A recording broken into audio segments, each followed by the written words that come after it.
Coming up this morning on DITV, a high school student dies after an incident at a school event.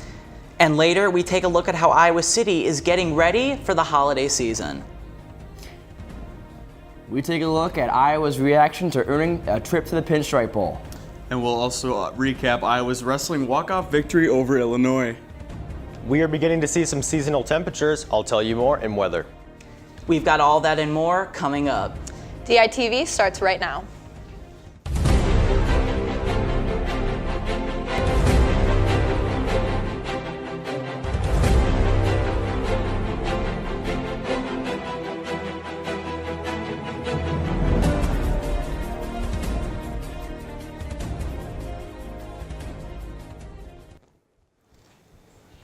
Good morning and thanks for tuning in to this live Monday edition of DITV. I'm Alexis Tansey. And I'm Ethan Gutstein.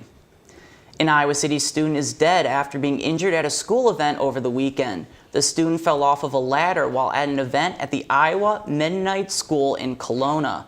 Emergency crews worked to revive the student after the fall, but failed.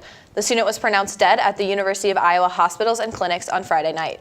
Stick with the Daily Iowan as we will bring you more details on this story. These past few weeks have been warmer than usual December temperatures. As temperatures start to cool down, it's important to be aware of possible health risks cool weather can cause. Anthony is standing by in our weather studio to warn us of one of these dangers. Thanks, guys. Starting today, the Midwest will finally see some weather that belongs in December. With these colder temperatures comes a new warning pertaining to your health. Researchers at the University of Florida found that being exposed to colder weather could cause a dramatic spike in your blood pressure. So much that people could experience a heart attack and other health issues. These conditions lead to an increase in hospital visits this time of year. Temperature, wind chill, and how long someone is exposed to the outdoor elements are all factors to these health concerns. Now, you might think that college students are safe because of their younger age, but researchers found that this could affect your blood pressure no matter your age or where you live. But the most significance in blood pressure is seen in elderly people. Experts warn that being outside in just 50 degrees or more for less than 5 minutes can jumpstart these low blood pressure issues. It is advised that you stay warm during the colder months and always stay bundled up. That's all I have for you now, but I will be back later to give you your latest local weather. Guys, back to you.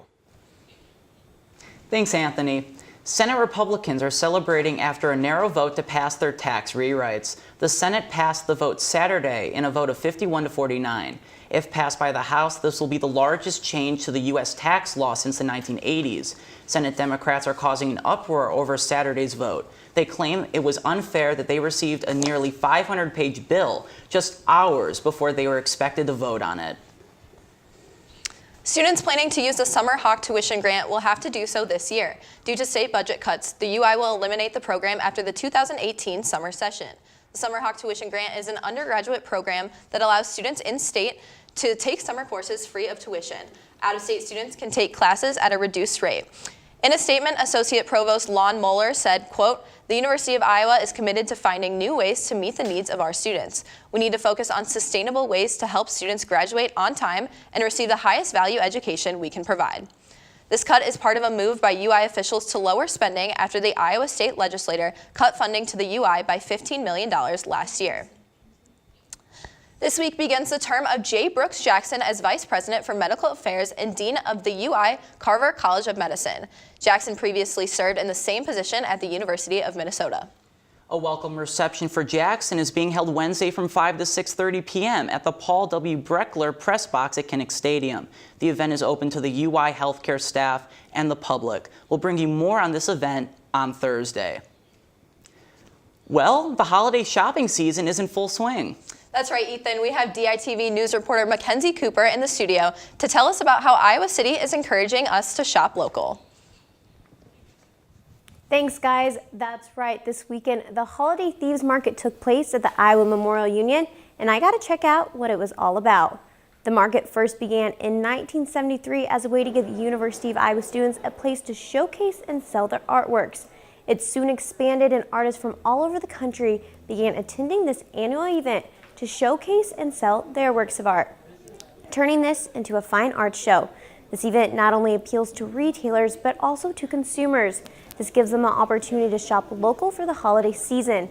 Vendors were selling items like jewelry, photographs, paintings, and silverware. There's also a wine and beer tasting. The Fine Arts Council, who hosts the event, recently started working with Holidays at the IMU, which allows them to work more closely with the University of Iowa student organizations, such as Dance Marathon and the Campus Activities Board. They have also started partnering with the Downtown District to increase the holiday fun over the weekend. So all of the small shops downtown are offering sales and things like that the same weekend, and then that shuttle connects them to come here and support local artists, and then vice versa. Over 100 vendors attended this year's event. Thanks, guys. Back to you at the desk. Well, Alexis, the first couple days of December have been unusually warm. I know, Ethan, it's been so warm lately, but I don't know if these warm temperatures are here to stay. Let's toss it over to Anthony in our weather studio to find out. Thanks, guys. As I mentioned earlier, we will be seeing some December weather finally coming into the forecast. Today, our weather definitely represents a Monday, and don't let today's 64-degree temperature fool you, because a 60% chance of scattered thunderstorms will be in the area, along with strong winds. Tonight will cool down with a low of 26. Tomorrow we will see drier conditions with partly cloudy skies and more wind in the mix. Expect a high of 37 and a low of 22. Now let's take a look at our extended forecast. Wednesday, the sun will come back with mostly clear skies with a high of 36 and low of 16. Thursday, the sun will stick around with a high of 29 and a low of 15.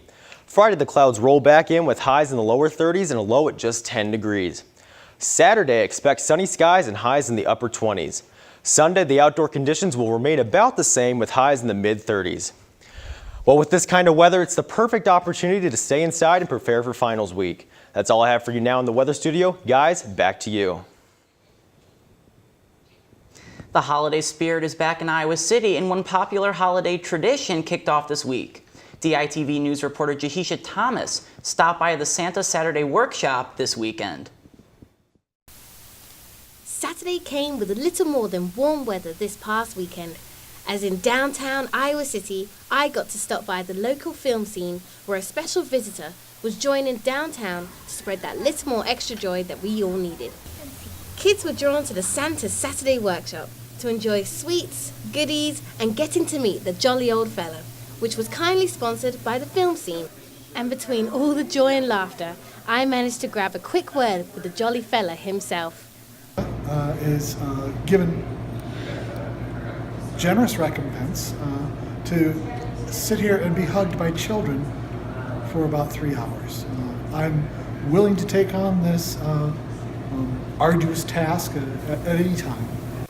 Being a complete Santa fanatic myself, I had to see if anyone else was enjoying the same opportunity that Santa had finally come into town. Yeah, we heard about it on Facebook, and it was really convenient to come right downtown. We have a couple other things we want to do while we're down here, so yeah, and this is just a beautiful place to have it. Santa can be joined between 11:30 and 2:30 every Saturday for the rest of December, which means that everyone knows where I'll be next weekend. But for now, reporting from DITV, this is Jahisha Thomas. Well, Ethan, there may not have been a Hawkeye football game this weekend, but there still is some pretty exciting news in the Hawkeye football world. Yeah, let's toss it over to Jacob and Alec in the sports studio to get the good news. Guys? Thanks, guys. And Jacob, what is that good news? So, really good football news. My Minnesota Vikings are now #1 in their conference. Try again. And the Hawkeyes also qualified for a bowl game. That's right. It was announced yesterday that the Iowa football program has accepted their bid and will be headed out to the Pinstripe Bowl. Yes, that will be December 27th, and that's going to be in historic Yankee Stadium. And in that contest, they will face the team out of the ACC, Boston College. It's obviously a really cool experience. You know, I get to travel across the country, see everything it has to offer, but in the same time, you still got to, stay focused on what you have to do, and that's preparing to win a football game. And that's at the forefront of your mind throughout the entire trip. It's business. You got to go up there with a mindset to win. Even though it's a bowl game and a bowl trip, you're gonna have fun, but you gotta know when to cut out the fun and get ready to focus and play football. It's really important for all us seniors, and I'd argue for everyone on the team. I've been to 4 bowl games, and the result hasn't been what we wanted. It'd be really good to end things on a good note. Big, this was a part of me coming back from last year. the class I came in with now, we haven't won a bowl game. We've been losing years after years in bowl games. So to go out with a win, that's everything. That's big time, and that's us leaving New Jersey in a better place. That's something we always talk about. Be sure to stick with the DITV Sports as we will keep you updated on all the Hawkeyes Bowl developments. It's very exciting stuff. Moving on, the Iowa wrestling team rolled out the Big Ten mats Friday night as they hosted Illinois for the first Big Ten duel of the season. And they did. The Hawks started off a little slow, dropping the first 3 matches before Iowa's All-Americans Brandon Sorensen and Michael Kemmerer won back-to-back matches. And after Illinois' number 2 ranked Isaiah Martinez 24-8 technical fall over Caleb Young, it looked like it could come down to the wire on this one. And it was. Hawks were down 5 points headed into the last match. They needed a pin from heavyweight Sam Stoll, who was able to deliver in walk-off fashion. However, head coach Tom Brands was not satisfied with his team's performance. It's one of those things where I don't feel, I'd be talking to you the same way if we didn't come out on top as a team. It was 5-5. We won on bonus points, and Stoll wins a decision there. They beat us on bonus points. So good for Stoll, coming with his lunch pail or whatever you want to say. But points were hard to come by. Like I said, I mean, it's not my first rodeo. I've been down, I've been wrestling guys like that my whole life. I'd like to say I'm pretty good in a body lock. So I don't know. I don't know what he's thinking, trying to throw me when his team's up by 5 points. So.